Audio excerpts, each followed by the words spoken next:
Mr. O'Connor. What is your real name? Malcolm X. Is that your legal name? As far as I'm concerned, it's my legal name. Have you been to court to establish that you are? I didn't have to go to court to be called Murphy or Jones or Smith. Excuse me for answering you this way. That's all right. If a Chinese person were to say his name was Patrick Murphy, you would look at him like he's insane, because Murphy is an Irish name, a European name, or the name that has a Caucasian or white background. And a yellow person, Chinese is a yellow man, and he has nothing to do or no connection whatsoever with the name Murphy. And if it doesn't look proper for a person who is yellow or Chinese to be walking around named Murphy or Jones or Johnson or Bunch or Powell, I think it would be just as improper for a black person or the so-called Negro in this country, as we're taught by the Honorable Elijah Muhammad to walk around with these names. And therefore he teaches us that during slavery, the same slave master who owned us put his last name on us to denote that we were his property. So that when you see a Negro today who's named Johnson, if you go back in his history, you'll find that he was once his grandfather, or one of his forefathers was owned by a white man who was named Johnson. If his name is Bunch, his grandfather was owned by a white man that was named Bunch. Would you mind telling me what your father's last name was? My father didn't know his last name. My father got his last name from his grandfather, and his grandfather got it from his grandfather, who got it from the slave master. The real names of our people were destroyed during slavery. Was there any line, any point in the genealogy of your family when you did have to use the last name, and if so, what was it? The last name of my forefathers was taken from them when they were brought to America and made slaves. And then the name of the slave master was given, which we refuse. We reject that name today. You mean you won't even tell me what your father's supposed last name was or gifted last name was? I never acknowledge it whatsoever. Let me ask you about the status of Elijah Muhammad. First of all, is he ill? I spoke to him today. He is in better health than he has been. He's suffering from asthmatic bronchitis. Is that why he didn't attend your rally on last Tuesday? The only reason that he didn't attend was his ill condition, and the weather here, especially on that particular day, was of such nature that it would have been almost insane for him to come. Well, now, did you hold that meeting last Tuesday because it coincided with the general election, the primary election?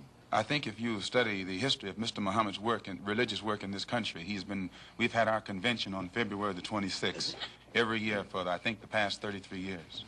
Well, now, while you don't care to discuss your former name or the name that the slave master gave to your antecedents, it is a matter of record that Muhammad's last name was Poole, Elijah Poole. No, that's the name that his slave master gave to his grandfather or great-grandfather, but that's not his name. Well, his mother and father thought when they called him Elijah Poole that was his name. They didn't know any better. Well, if they didn't know any better or not, they thought that was his name. Yes, sir, but sir... So what I'm trying to find out is when did he cease to be Elijah Poole and get to be Elijah Muhammad? In 1931, I think it was, in Detroit, he was taught the true history of our people and made aware at that time that he was wearing an English name, and by not being an Englishman, he looked out of place.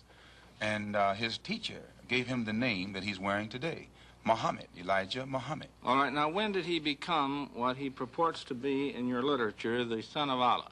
I've never heard the Honorable Elijah Muhammad referred to as the son of Allah. The prophet of Allah. I've never heard him referred to as the prophet of Allah. What do you refer to him Messenger of Allah. All right, the messenger of Allah, and I appreciate the correction. Yes, I mean, he says that a prophet is somebody who predicts the future, and he's not predicting the future, whereas a messenger is someone who carries a message that has been given to him by one who authors that message. Well, now, who gave him the message, and to whom is it supposed to be delivered? Master W.F. Muhammad, the one who taught him, is the author of the message.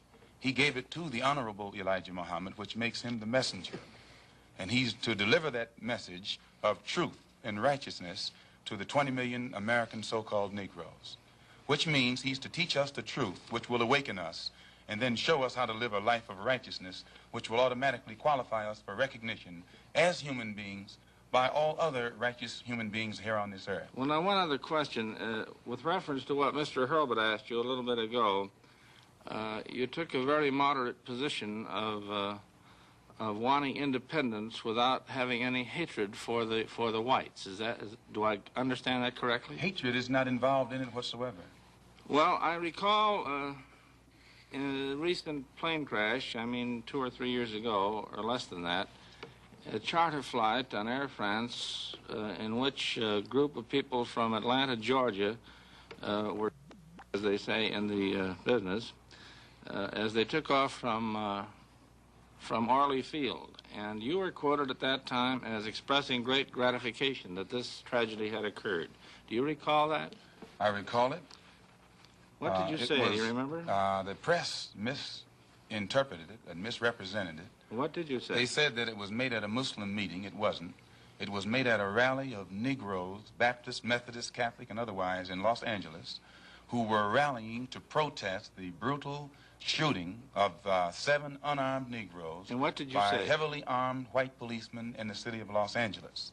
And because we are a people who have been taught by the Honorable Elijah Muhammad to never carry weapons of any kind, but to get on God's side and rely on God to fight our battles for us, at the time that these brothers were shot down so brutally, I pointed out at the funeral of the brother who died that God would step in and take a hand in giving us some form of justice for the brutal killing of our brother.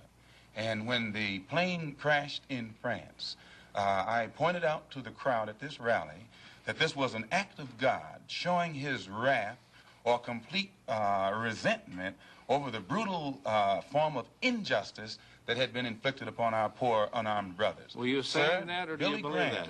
At that time, Dr. Billy Graham was in a crusade in Chicago, and the press, your papers here in this city, quoted Billy Graham of also saying that that plane crash was an act of God.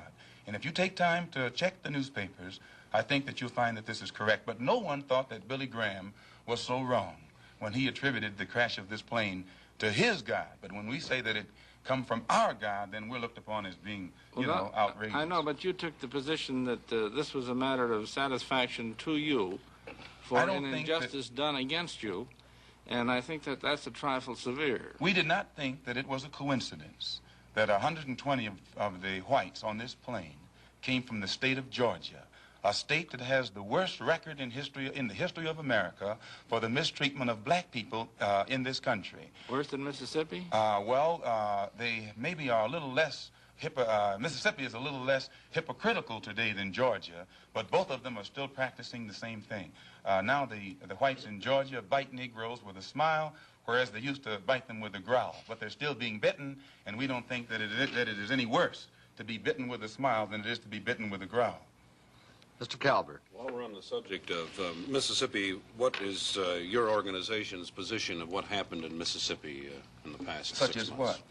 Such as the James Meredith incident and the enrollment of him in the university. Well, the Honorable Elijah Muhammad wants justice for every one of the 20 million so-called Negroes. And to just take one Negro and stick him in college with the aid of 15,000 troops and at a cost of $6,000 is a disgrace. It's a waste of taxpayers' money. It's a farce. It's hypocrisy.